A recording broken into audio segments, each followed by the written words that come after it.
നല്ല ക്ലാസി ആയിട്ട് നമുക്ക് ഡ്രേപ്പ് ചെയ്യാൻ പറ്റുന്ന പാർട്ടി വെയർ കളക്ഷൻസ് ആണ് ഇന്ന് വരുന്നത്. റോസ് സിൽക്ക് ഫാബ്രിക്കിൽ നല്ല ഡിഫറെന്റ് കളർ പാലറ്റ്സിലായിരിക്കും സാരീസ് വരുന്നത്. ഇതിന്റെ കോമ്പിനേഷൻ പറയുകയാണെങ്കിൽ ബേബി പിങ്ക് ആണ്, of white with baby pink ആണ് സാരിയുടെ കോമ്പിനേഷൻ വരുന്നത്. ഇതിൽ നല്ലൊരു പാറ്റേണിൽ ഒരു സിൽവർ ജെറി മോട്ടീവ്സ് വന്നിട്ട് അതിൽ ബേബി പിങ്ക് ആൻഡ് സിൽവറിലായിരിക്കും ആ ഒരു വർക്ക് വരുന്നത്. സെയിം അതേ പാറ്റേൺ തന്നെ ഓഫ് വൈറ്റ് തന്നെയാണ് സാരിയുടെ ബേസ് വരുന്നത്. Rose silk fabric. ഇതിന്റെ കോമ്പിനേഷൻ പറയുകയാണെങ്കിൽ യെല്ലോ ആണ്, മസ്റ്റേർഡ് യെല്ലോ ആണോ. Off white with sea green ആണ് നെക്സ്റ്റ് കോമ്പിനേഷൻ.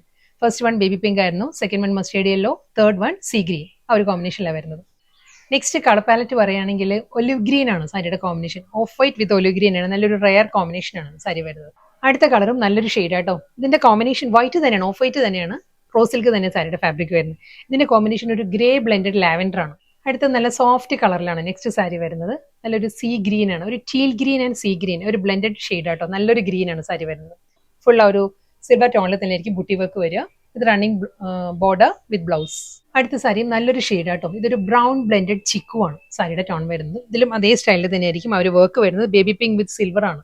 അതിലും അതേ സിൽവർ വിത്ത് ബേബി പിങ്ക് തന്നെയാണ് മോട്ടീവ്സ് വരുന്നത്. Through out the sari same style. അതിലും ബേബി പിങ്ക് വിത്ത് സിൽവർ തന്നെയാണ് ആ ഒരു എംബ്രോയിഡറി വർക്കിന്റെ കോമ്പിനേഷൻ വരുന്നത്. സെയിം സ്റ്റൈൽ സ്കാലപ്പ് ഫിനിഷിലായിരിക്കും ബോർഡർ വരുന്നത്. റണ്ണിങ് മുന്താണി വിത്ത് ബ്ലൗസ്.